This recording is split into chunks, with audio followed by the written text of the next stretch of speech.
Hello everyone, Rahul Mishra नाम है हमारा। और आज का जो वीडियो रहेगा इसमें हम लोग डिस्कस करेंगे कि हमको बैंक एग्ज़ाम की तैयारी किस तरीके से करनी चाहिए। ठीक है, एक प्रॉपर एक बेहतर स्ट्रेटजी होना और किस तरीके से हमको अपनी पढ़ाई करनी चाहिए, ये किसी भी एग्ज़ाम को क्रैक करने के लिए बहुत ज़्यादा ज़रूरी होता है। और अभी नए नए एस्पायरेंट्स आ रहे हैं, नए नए कॉलेज से पास आउट जो बच्चे आ रहे हैं वो भटक रहे हैं। यूट्यूब पर इतना सारा कंटेंट, इतनी सारी चीज़ें भरी पड़ी हुई हैं कि वो समझ ही नहीं पा रहे हैं कि हमको किस तरीके से और क्या तैयारी करनी चाहिए। ठीक है, मेरे पास में बहुत सारी क्वेरीज आती थी, बहुत सारे लोग लगातार बोलते थे कि सर आप इस तरीके की वीडियोस क्यों नहीं बनाते हो, कि क्यों आप नहीं बताते हो।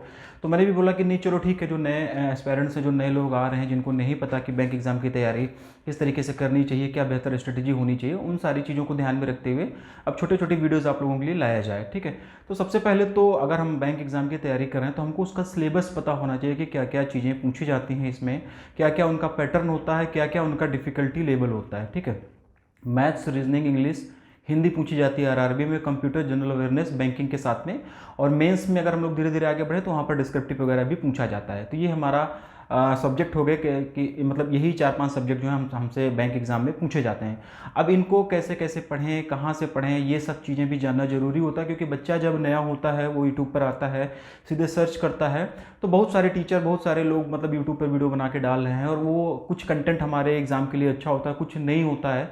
बच्चा उसी में उलझ के रह जाता है, उसको नहीं पता होता कि कहाँ से पढ़ना चाहिए, क्या नहीं पढ़ना चाहिए। तो सबसे पहले तो आप लोग ये जानो कि प्रीवियस ईयर्स के पेपर आप लोग ना एक दो बार देख के देखो। फ्री में मॉक टेस्ट वगैरह बहुत सारी वेबसाइट्स होती हैं जो अवेलेबल कराती हैं, वहाँ से जाकर एक दो मॉक टेस्ट दो। आपको एक आइडिया लगेगा कि किस तरीके से क्वेश्चंस बैंक एग्जाम में पूछे जाते हैं और किस तरीके से उनका डिफिकल्टी लेवल होता है और हमको किस अप्रोच के साथ में तैयारी करनी चाहिए। ठीक है, मैथ्स सेक्शन की अगर हम लोग बात करें तो मैथ सेक्शन में बहुत सारे टीचर्स यूट्यूब पर भरे पड़े हुए हैं। ठीक है, वो लोग जो है सिर्फ और सिर्फ सिंप्लीफिकेशन, अप्रॉक्सीमेशन और भी अननेसेसरी चीज़ें करा रहे हैं जो कि बैंक एग्जाम में नहीं पूछी जा रही हैं। बैंक का जो पुराना पैटर्न था, पहले क्वेश्चंस थोड़ा सा इजी आते थे, उन्हीं सारी चीज़ों को ध्यान में रखते हुए वो लोग अपने कंटेंट बना रहे हैं।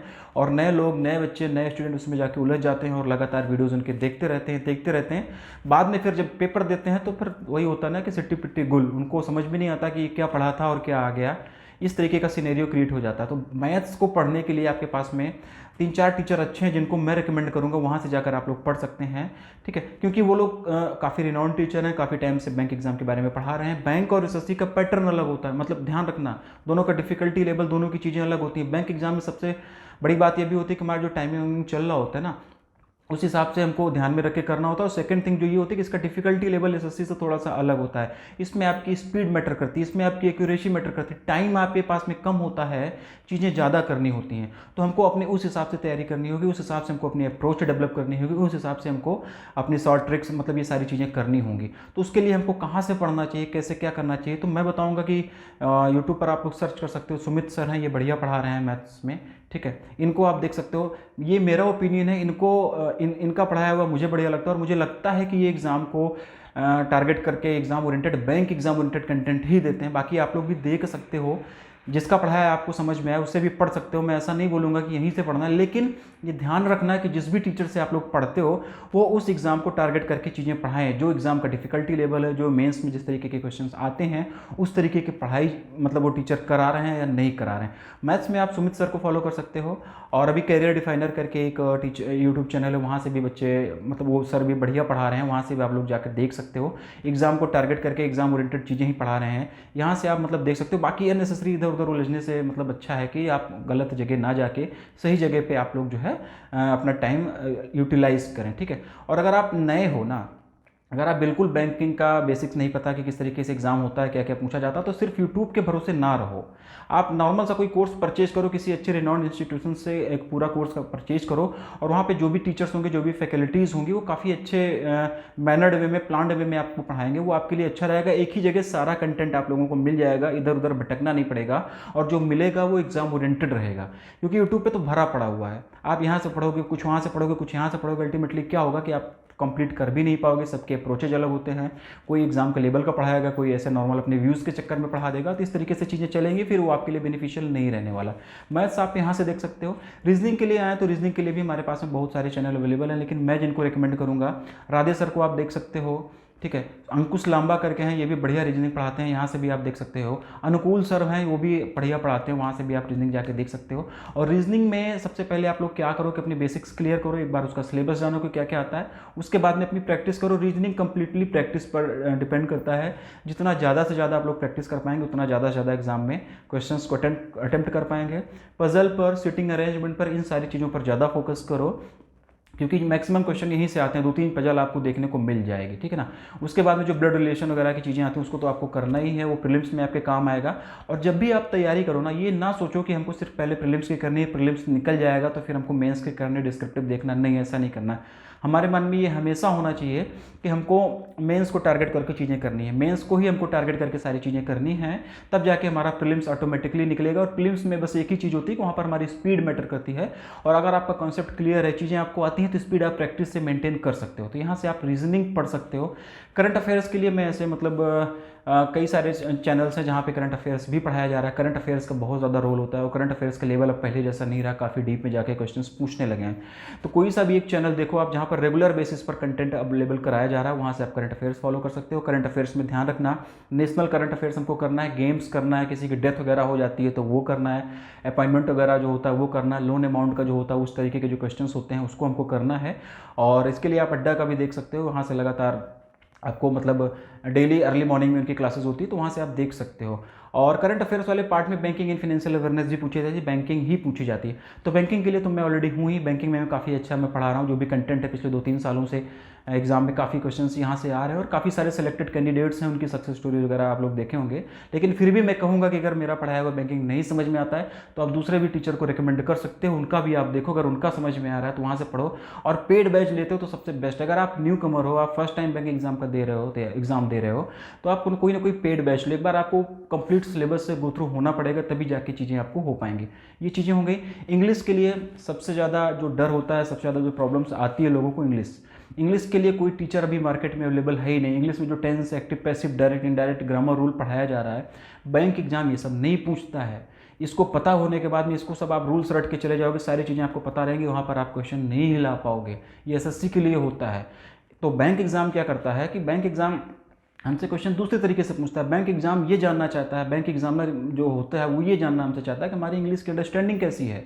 और ये चीज़ें हमको तब आएंगी जब हम ज़्यादा से ज़्यादा न्यूज़पेपर पढ़ेंगे, ज़्यादा से ज़्यादा नाउन, प्रोनाउन, वर्ब, एडवर्ब, जो भी हमारे ये पार्ट ऑफ स्पीच वगैरह होते हैं, इनका क्या यूज़ है, इनको पहचानना सीखेंगे। क्योंकि आपको जब सेंटेंस मिलेंगे, जब पैराग्राफ्स आपको मिलेगा ना, तो 3-3, 4-4 लाइन ऐसे निकल जाएंगे जहाँ पर आपको फुल स्टॉप ही नहीं मिलेगा। इतने लंबे लंबे सेंटेंस आपको मिलेंगे, आप समझ ही नहीं पाओगे कि सेंटेंस में कहा क्या जा रहा है। तो इसको भी एक अपनी ट्रिक होती है, जो इस अप्रोच के साथ में पढ़ाए, जो भी टीचर इस अप्रोच के साथ में पढ़ाए उससे जाकर आप पढ़ो।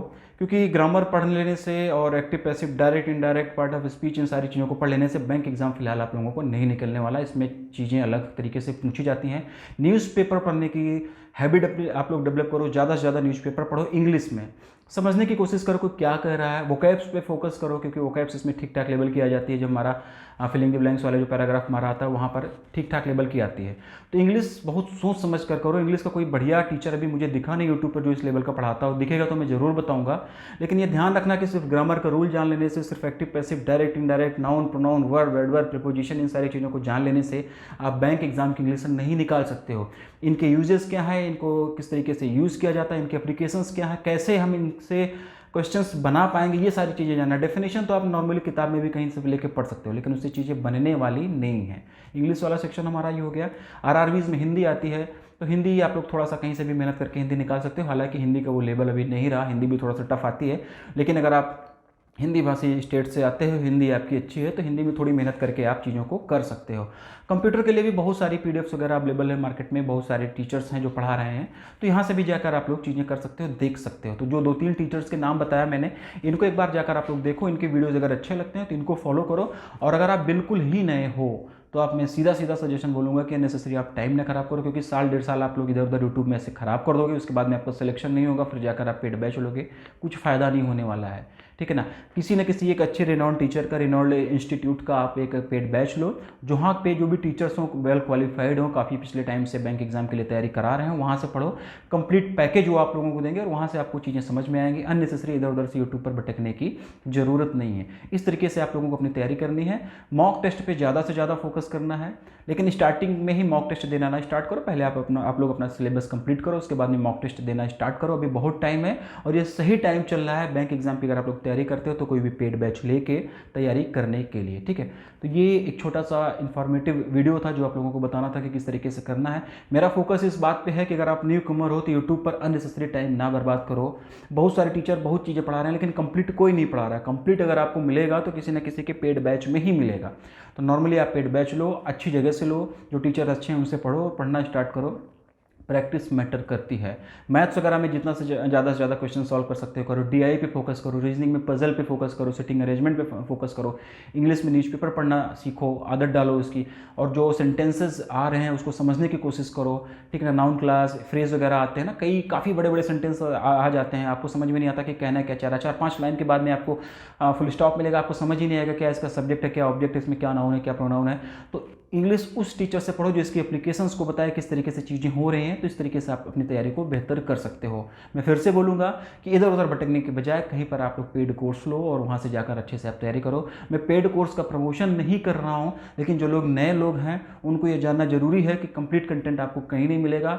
आप अननेसेसरी अपना टाइम स्पेल करोगे और 1 साल 1.5 साल बाद चीज़ें आपको रियलाइज़ होंगी। और जो लोग काफ़ी टाइम से तैयारी कर रहे हैं, जिन्होंने ऑलरेडी बैंक के एग्ज़ाम दे रखे हैं, उनको पता है कि किस तरीके से एग्ज़ाम आता है, किस तरीके से क्वेश्चंस पूछे जाते हैं, तो वो लोग यूट्यूब का सहारा ले सकते हैं, क्योंकि उनके पास में कंप्लीट सिलेबस एक बार वो लोग कर चुके हैं, तो 1-2 बार एग्जाम दे लिए हैं, उनको पता है कि किस तरीके के क्वेश्चंस पूछे जाते हैं। तो एटलीस्ट वो देख पाएंगे, वो समझ पाएंगे कि कौन सा टीचर जो है वो एग्जाम ओरिएंटेड चीज़ें करा रहा है और कौन सा टीचर एग्जाम ओरिएंटेड चीज़ें नहीं करा रहा है। उसके बाद में फिर आप मतलब तब अगर आपके पास में 2 साल का मतलब है, आप रिपीटर हो, ठीक है, तब आप जाकर यूट्यूब पर सहारा ले सकते हो। लेकिन अगर आप लोग नए हो और आपने पहले कभी बैंक एग्जाम नहीं दिया, तो मैं यही बोलूँगा कि कोई अच्छा सा पेड बैच लो और अपना टाइम बिना बेकार किए हुए एग्जाम की तैयारी करो और आप फर्स्ट अटेम्प्ट में ही सिलेक्शन लेने की कोशिश करो। इंग्लिश पे ज़्यादा फोकस करो। प्रीलिम्स में क्या होता है कि 3 सब्जेक्ट हमारे रहते हैं, IBPS PO में, RRB में 2 ही रहता है, तो मैथ्स, रीजनिंग और इंग्लिश यही हमारा होता है। तो इस पे आप फोकस करो, ज़्यादा से ज़्यादा प्रैक्टिस करो, ज़्यादा से ज़्यादा चीज़ों को समझो, जो ट्रिक्स होती हैं उसको जानो। और मैथ्स में भी ना 7-8-10 टाइप के क्वेश्चंस बनते हैं हर टॉपिक में। जैसे हम लोग परसेंटेज पढ़ रहे हैं तो परसेंटेज में 4-5 तरीके के क्वेश्चंस आएंगे। SI पढ़ रहे हैं तो SI में 4-5 तरीके 6 तरीके के क्वेश्चंस बनते हैं। तो हर टॉपिक में 4-5-6 तरीके के क्वेश्चंस बनते हैं। उन सब टॉपिक्स को जो है कवर करो, उन सब टॉपिक्स के जो डिफरेंट टाइप के क्वेश्चंस बनते हैं उसको करो और जानो कि किस तरीके से इन क्वेश्चंस को सॉल्व किया जाएगा, क्या इसकी शॉर्ट ट्रिक होगी। ऐसा ना हो कि एग्जाम में नया रहे, ठीक है। इस तरीके से आप अपनी तैयारी करो। और इसके अलावा और भी कोई क्वेरीज होती है तो आप कमेंट सेक्शन में बता सकते हो, उस पर भी एक डेडिकेटेड वीडियो आप लोगों को बना दिया जाएगा। तैयारी आप लोग स्टार्ट करो, सही समय है अभी से आप लोगों को तैयारी स्टार्ट कर देनी चाहिए, क्योंकि जब हमारे एग्जाम होंगे जून में, नोटिफिकेशन आ जाएगा जून एंड तक में, तो आपके पास में फिर टाइम ज़्यादा नहीं बचेगा। और अभी अप्रैल मई जून 3 महीने आपके पास में है। अभी से आप अगर तैयारी करते हो तो जिस समय नोटिफिकेशन आएगा उस समय आपकी सिचुएशन, उस समय आपकी कंडीशन बहुत बेहतर रहेगी और उस टाइम से आप मॉक टेस्ट देना स्टार्ट करना और खुद को देखना कि आपकी तैयारी कैसी है। करंट अफेयर्स की बात करें तो करंट अफेयर्स डेली पढ़ने की आदत डालो। चीज़ें एक बार में नहीं याद होंगी, डेली आप पढ़ोगे तो आपको फिर याद होने लगेगा। बाकी आप लोगों को करंट अफेयर्स कैसे पढ़ना है, मैथ्स कैसे पढ़ना है, नोट्स बनाने हैं कि नहीं बनाने हैं, इन सब टॉपिक्स पे अगर आपको वीडियो चाहिए होगा तो आप कमेंट कर बताइएगा, उस पर भी आप लोगों को डेडिकेटेड वीडियो बना दिया जाएगा। चलो, thank you, all the best.